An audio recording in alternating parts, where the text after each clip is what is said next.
శ్రీమాత్రే నమ. ఈ వీడియోలో మనం వృషభ రాశి వారికి ఫిబ్రవరి 1వ తారీఖు నుంచి 15వ తారీఖు మధ్యలో జరగబోయే పక్ష ఫలితాలు తెలుసుకునే ప్రయత్నం చేద్దాం.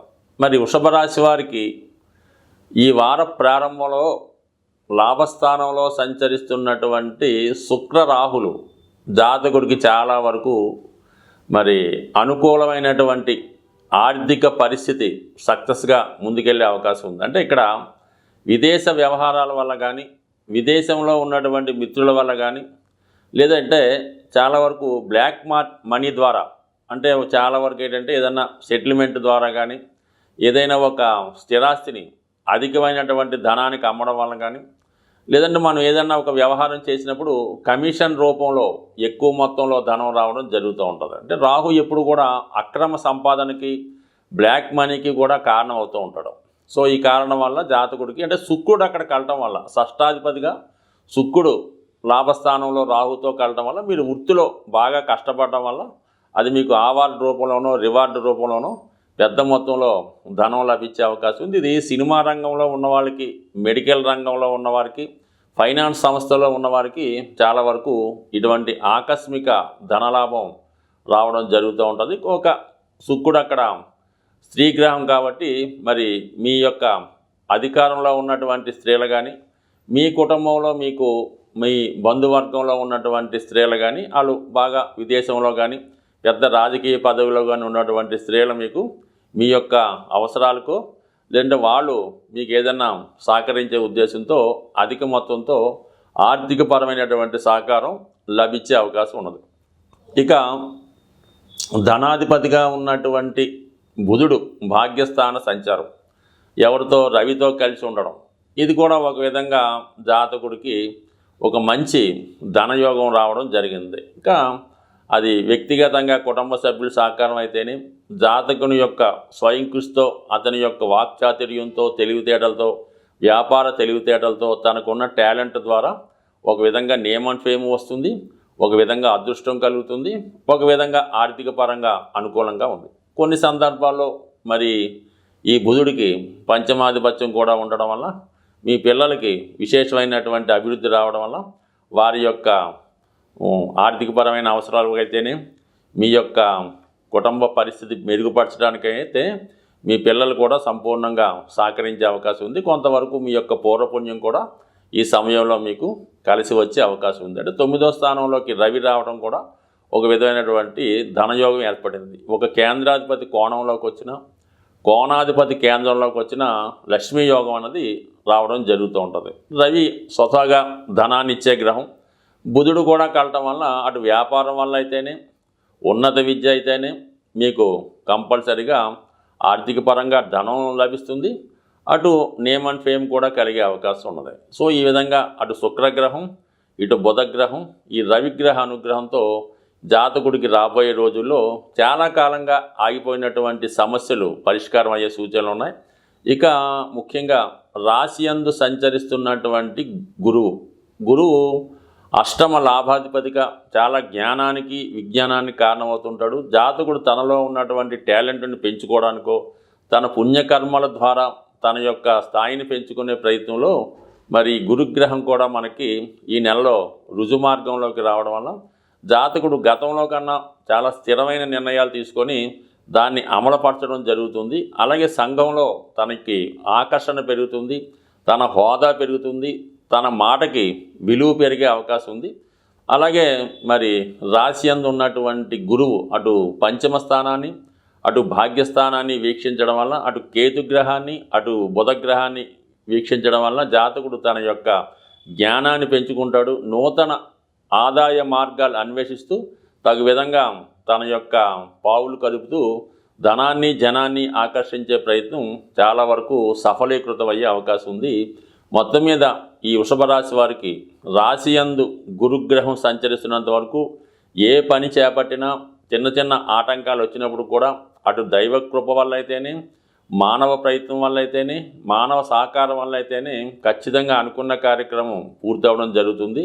ఇక దశమ స్థానంలో సంచరిస్తున్నటువంటి శని భగవానుడు అతి తొందరలో ఏకాదశ స్థానంలోకి వెళ్ళడం జరుగుతోంది. అంటే ఇంచుమించుగా ఒక 45-50 డేస్లో ఈ మార్పు రాబోతుంది. కాబట్టి వృత్తిపరంగా మీకైనా అభివృద్ధికరంగా రావాల్సి ఉన్నా, అలాగే ఆగిపోయినటువంటి ప్రమోషన్లు ఏమైనా ఉన్నా కంపల్సరీగా ఈ సమయంలో మీకు అనుకూలంగా వచ్చే అవకాశం ఉంది. సాధారణంగా జాతకంలో గ్రహాలు పెడుతున్నటువంటి ఇబ్బందుల నుంచి బయటపడాలంటే సూర్య భగవానుణ్ణి ఆరాధించవలసి ఉంటుంది. అంటే ప్రతినిత్యం సూర్య నమస్కారం చేసుకోవడం, అలాగే ఆదిత్య హృదయం లాంటివి చదువుకోవడం కామన్గా చేస్తున్నప్పుడు కూడా చాలామందికి ఇవి కుదరనప్పుడు సూర్యునికి సంబంధించినటువంటి అత్యంత విశేషమైనటువంటి రోజు రథసప్తమి.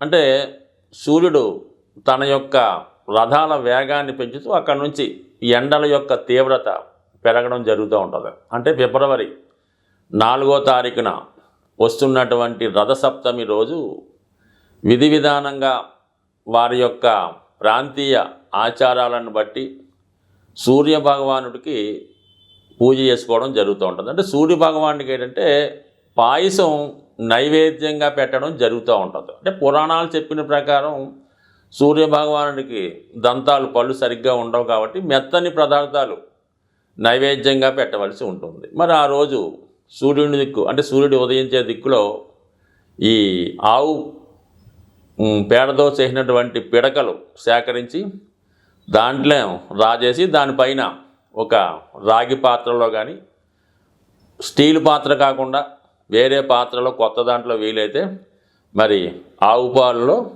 మరి కొత్త బియ్యం పోసి పాయసం అక్కడ తయారు చేసి ఆ పాయసాన్ని మనకి సూర్యభగవానుడికి నైవేద్యంగా పెట్టడం, దాని తర్వాత అదే సీజన్లో ఉన్నటువంటి కొంతమంది ఈ చిక్కుడుకాయలు అలాగే రేగుపళ్ళుతో రథం అది తయారు చేస్తుంటారు. కానీ అది వాళ్ళ యొక్క దీన్ని బట్టి చేసుకోవచ్చు. ఏదైనా పాయసం నైవేద్యంగా పెట్టడం వల్ల ఒకటేంటంటే దీర్ఘకాలికంగా అనారోగ్య సమస్యలతో బాధపడుతున్నవారు, ఆర్థిక సమస్యలతో బాధపడుతున్నారు, వివాహం వాయిదా పడుతున్న వాళ్ళు ఖచ్చితంగా ఆ రోజు ఈ సూర్యభగవాన్ని పూజ చేసి ఇంచుమించుగా ఆ రోజంతా కూడా చాలా నియమంగా ఉంటూ వీలైతే ఆ సూర్య ప్రసాదాన్ని నైవేద్యంగా ఆ రోజు గడపడం వల్ల, అలాగే సూర్యాష్టకం ఆదిత్య హృదయం చదువుకోవడం వల్ల చాలా వరకు సూర్యభగవాను యొక్క అనుగ్రహానికి పాత్రలు అవుతారు. అంటే సూర్యభగవాను యొక్క అనుగ్రహం ఉంటే 100% జాతకుడు ఎటువంటి సమస్య అన్నా బయటపడతాడు. కేవలం మీ యొక్క రుణాలు తీరాలంటే ధనం ఇచ్చే ఏకైక గ్రహం సూర్యభగవానుడు.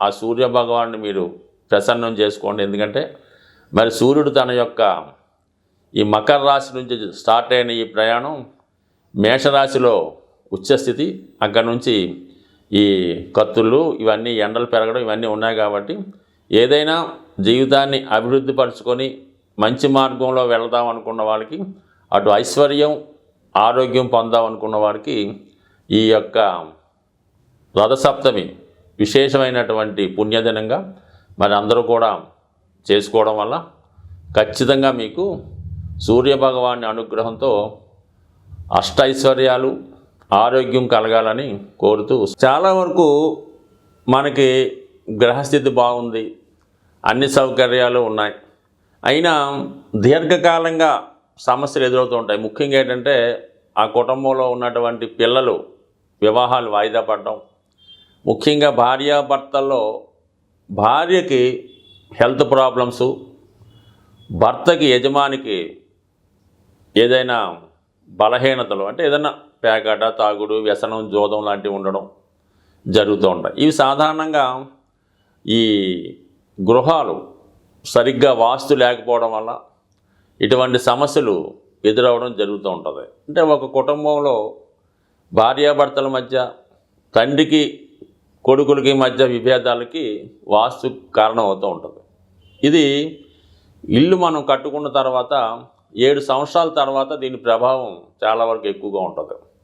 ఈ వాయువ్య దోషం ఉండి ఎక్కువగా ఆర్థిక పరంగా ఎంత ధనం ఉన్నా కూడా అప్పులు తీర్చలేకపోతూ ఉంటారు.